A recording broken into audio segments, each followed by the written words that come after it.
Ukraina gitu. Waktunya itu tanggal 24 kita udah mulai dievakuasi, tapi kejadiannya itu tanggal 24 jam 3 pagi. Udah ada ledak-ledakan kayak bom yang di perbatasan, jaraknya sekitar 20 km dari jantung ibu kotanya. Saya kan tinggal di di hotel. Tempat kerjanya di Payangon Hotel. Di sana kayak ada mes gitu. Bukan, kita nggak dapat mes, kita dia di hotel, kita tidur di hotel, nyaman pokoknya. Itu udah jam 3 pagi, udah mulai ada ledak-ledakan, tapi ledakannya itu besar gitu. Terasa, Bu? Terasa ya. Udah gitu KBRI dari kedutaan kita dievakuasi, udah ada chatting-chattingan bahwa di mana titik-titiknya itu kita dijemput. Udah gitu habis cepat-cepatan lah kita kemas-kemas, barang-barangnya kita tinggalin semua, nggak bisa lah kita untuk berkata kata-kata apa lagi, soalnya waktu itu sangat mencekam memang ya, soalnya itu adalah invasi Rusia yang dadakan. Serangannya itu enggak kita dihimbau kan, biasanya kan dihimbau orang asing itu harus keluar dari sana, tapi ini enggak, kita nggak ada himbauan apa-apa. Tiba-tiba sudah ada ledakan. Dan gitu kita dievakuasi oleh tim dari KBRI KIP.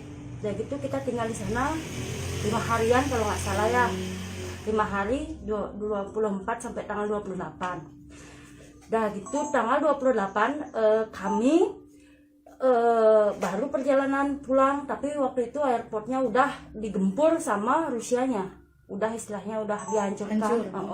Airport internasionalnya yang di Ukraina, semua udah dihancurkan. Titik-titik perjalanan untuk perbatasan juga udah digempur istilahnya. Nah gitu kita menunggu dari KBRI, arahan dari militer yang di Ukraina juga gitu. Nah gitu tanggal 28 kita jalanlah lewat darat yang namanya naik bus. Kami naik bus itu kira-kira 25 jam dari Ukraina ke Moldova ke Romania. Dan gitu kita stay dulu karena kan capek ya, perjalanan panjang soalnya. Bukan dari WNI yang di jantung kotanya, ada juga yang di Odesanya gitu. Mau ingat nggak berapa orang yang dievakuasi oleh KBRI waktu itu kira-kira? Ada 156 kalau nggak salah ya. WNI semua? Bukan, ada juga WNI, tapi dia tuh nikah sama orang asing yang di sana, dievakuasi lah dia.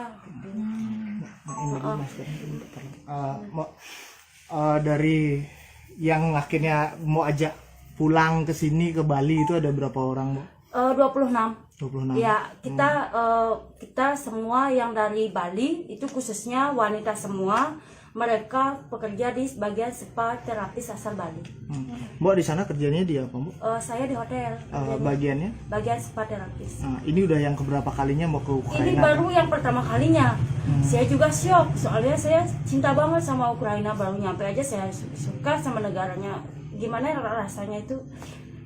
Saya nggak bisa berkata apa, kok kayak gini gitu loh. Iya. Sudah berapa lama hitungannya, Mbak, di sana? Udah mau ke 6 bulan. Baru nih. Berarti kapan berangkatnya? Berangkatnya itu akhir September.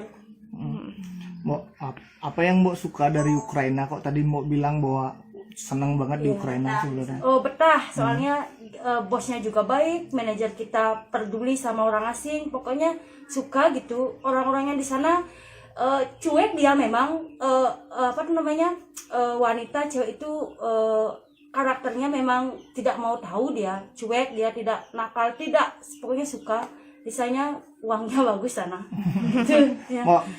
Kan ketika ada perang kayak gini, sempat berkabar sama keluarga atau keluarga sempat ya. Apa yang gini, Mbak? Saya bilang aman, tapi waktu itu saya tidak tidur dari mulai tanggal 24 sampai tanggal 27 ya kalau nggak salah, lupa saya. Tanggal 27 tuh saya nggak bisa tidur selalu, soalnya serangan dari udara. Kedengeran? Iya, kedengeran ya. Kita ada aplikasinya, tapi saya nggak punya. Yang punya tuh KBRI-nya yang punya. Kalau udah mulai mendekat nih, di sana ada titik di mana jatuh ledakannya itu. Dari lokasi ledakan dengan hotelnya Mbok dekat nggak?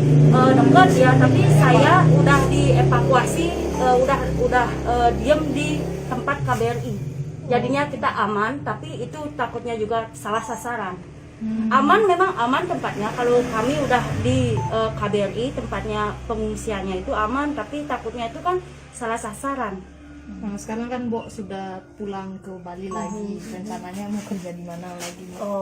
Rencananya maunya sih lagi ke Ukraina, tapi kan tunggu amannya dulu ya. Soalnya di sana kontrak saya tuh masih di sana. Masih berapa lama, Mbok? Masih maunya lagi 5 bulan kita liburan datang ke Bali, lagi balik ke sana. Berapa lama Mbok dikontrak? 1 tahun, tapi boleh di review lagi. Ini kan pulang karena ada perang di sana, itu sisa kontraknya ada ganti rugi atau gimana? Mereka akan ganti rugi kok. Mereka akan bayar masalah salary, masalah gaji mereka akan bayar. Cuma kita tunggu dulu. Apa tuh istilahnya? Di sana kan masih heboh-hebohnya ya. Warga negara sipil yang ada di Ukraina tuh dia tuh mengungsi. Mengungsi dia semua ditutup, bank tutup, semua udah ditutup, nggak ada, istilahnya udah bisa dibilang sih kota mati. Cuma ada militer aja. Kasihan di sana loh. Kalau saya cerita nangis saya. Mbok sebelum pas terjadi perang, sebelum Mbok balik ke sini tuh apa yang Mbok lakukan? Gini untuk kemas-kemasnya. Misalkan sekarang ini situasi kan masih perang gitu. Terus Mbok masih belum bisa balik ke Bali waktu itu. Apa yang Mbok lakukan di sana? Sempat ngapain? Enggak. Di sana kita tuh menjaga tidak panik aja. Biarpun kita panik buat apa juga. Biarpun kita ngasih kabar keluarga di Bali, percuma juga. Kita bilang aman aja, aman. Padahal waktu itu udah takut-takutnya. Ya emang benar ada serangan udara kayak rudal sejenis itu. Lihat langsung enggak, kedengeran aja. Keras sekali benar-benar. Sampai di Indonesia tanggal berapa? Indonesianya tanggal 3 Maret. Langsung Tiba di Jakarta ya, di karantina di sana. Sampai tanggal berapa tuh di? Sampai tanggal 5. Kemudian sampai di Bulelengnya kapan, Bu? Tanggal 7 kemarin. Tanggal 7 kemarin. Mboknya kerja di daerah apa namanya, Mbok? Saya di KIP Jalan Naberoso number 1. Maksudnya ada Emang di ibu kotanya Mbok ya? Iya, emang saya di ibu kotanya KIP ya. Waktu di hotel itu ada orang Bali juga yang kerja? Ada. Berapa orang, Mbok? Berdua aja saya, tapi dia dari Gianyar. Barengan balik ke sini? Iya, barengan ke sini. Ini yang berapa kalinya Mbok ke Ukraina? Baru yang ini negaranya baru sekali. Untuk berangkat bekerja keluar itu? Keempat kalinya. Keempat kali sebelumnya? Sebelumnya saya di Siprus 3 tahun. Di Ukraina juga? Bukan. Dia tetangganya sama Turki dia, pulau kecil. Kenapa akhirnya memilih ke Ukraina waktu ini? Saya tidak tahu, soalnya di Indonesia kan kayak di Bali ya jarang ada job juga. Daripada diam ya udah saya coba aja negara baru gitu. Saya nggak tahu masalah perang, semua orang tidak ada yang tahu. Saya tanya manajernya, kan lihat berita ya di media sosial katanya. Saya tanya, dia bilang no war, keep it quiet gitu dia bilang katanya. Tidak ada perang di sini, tenang aja, tidak ada sesuatu gitu. Itu namanya kayak penyerangan mendadak ya. Setelah si Putin merdeka dari Donetsk dan Luhansk, paginya itu udah diserang kita. Gitu. Penyerangannya tuh pagi, siang, malam? Iya, dia ada istilahnya jam, dia mungkin jam-jamnya dia tuh ada. Yang malamnya dia tuh mungkin pakai gencatan dari serangan udara. Kalau malam dia mulainya jam 12 sampai jam 4 pagi. Kami tidak tidur. Udah mulai terdengar kayak sirine, kayak alarm. Kita udah turun berlindung di bawah tanah yang namanya bunker.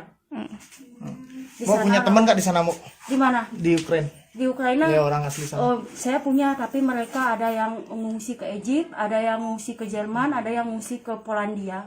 Mereka nangis semua. Masih ada komunikasi nggak sekarang? Masih. Apa kabar terakhir yang Mbok Dia dapat dari Mbok? dia bilang semoga kamu cepat ke Indonesia dulu, nanti kalau udah aman baru ke sini. Tapi dia bilang kotanya udah hancur lebur, no karkip, tidak ada karkip lagi. Mereka kondisinya gimana, Mbok? Komunikasi terakhir sama mereka? Mereka baik-baik aja karena mereka ngungsi, nggak di Ukraina dia. Udah duluan dia, apa namanya istilahnya, mengungsi dia. Kasihan.